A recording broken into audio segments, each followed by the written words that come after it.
Last night was drunk with ignorance. So, what happened? She told me I was no frat star. You can't even chug a beer. Shut up.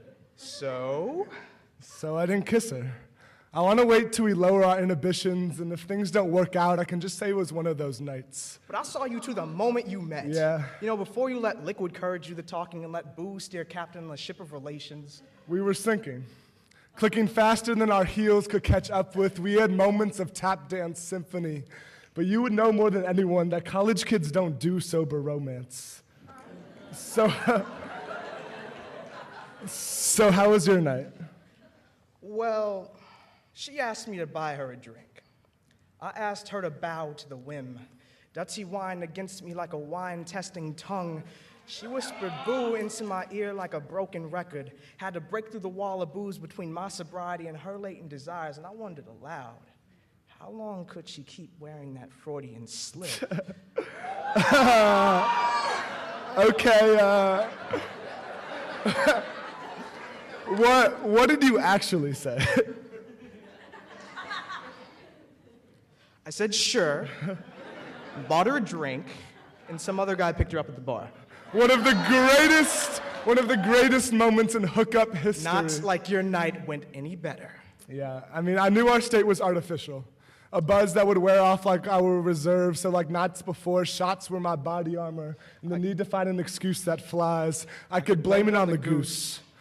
Sometimes a drink can take away the doubt in my walk, the effort in my smile, the intricacy of my intentions, but for the most part, drinking has become an excuse. Too often I've seen my boys translate cans into can-dos. I spend my free time reflecting on all the things I won't do. Sip on my thought bubbles rather than the bubbly while my homeboys hone in on honeys like drones.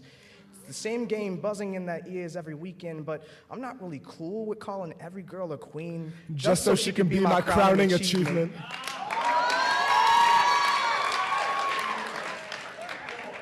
A feather in my cap. A genie in my gin bottle. I don't really care much for getting tipsy, so I'd rather tip my cap like a proper patron in jet, because drinking is more like navigating through the fog. You only see a path clearly when it's gone. Alcohol alibis seem to justify nightly regrets more than triumphant tales. Bars create more conquerors than romantics. The bottom of a bottle has stiffed college men crutches too many times before.